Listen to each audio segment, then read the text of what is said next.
هذا المقطع اللي راك تشوف فيه قدامك لواحد طفل من سوريا واللي طاح في هذا البير واللي كان العمق تاعه 50 متر، وهنا راهم يسيو وقاعدين يخطوا كيفاش ينجموا يخرجوا هذا الغريان من تماك. وغتشوف هذا الفيديو تتفكر عياش ربي يرحمه اللي قاعد حاصل 4 ايام في البير وهو قاعد يعيط، ولكن للاسف ما كانش اللي ينجم يسلكه. يقول الاب تاع هذا الغريان باللي ولدي اللي كان سموه علي عبدي كان يلعب في الحوش تاع جدته، ومن بعد شافوا باللي حسه انقطع لخاطرش هذاك الغريان كان في عمره 4 سنين وغادي يحوس عليه ويدور عليه في هذاك الحوش، ولكن ما لقى له حتى اثر. وهنا هذاك الاب لاحظ باللي بليع تاع البير كان محلول، وانا قاعد يعيط على ولده علي علي، وغير شويه حتى سمع الصوت تاع ولده خارج من البير. راح يجري هذاك الاب عيط لمصالح الامن والاسعاف وجاو لعنده وعرفوا باللي العمق تاع هذاك البير هو 50 متر، وهنا قاعدوا يخموا كيفاش يديروا باش ينجموا يسلكوه.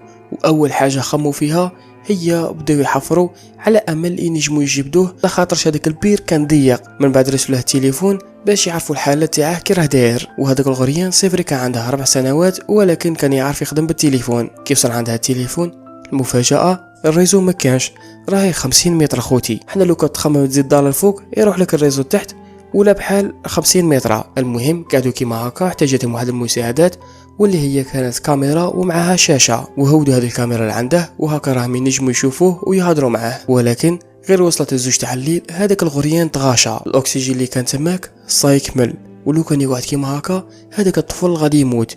وهنا شاديرو عيطوا ديريكت للسبيطار ورسلوا لها قرعه تاع الاكسجين وهودوا لها التيو وبداو يرسلوا له في الاكسجين. وهي غير ربع ساعه حتى هذاك الغريان عاود فطن نورمال. المهم قعدوا كيما هكا وحدين قعدوا يسيو يحفروا والاب والام تاعه يسيو يهضروا معاه وقاعدين يخطوا ويسلوا له كورده ويشوفوا كيش يحزموه، ولكن كاع الخطط فشلت.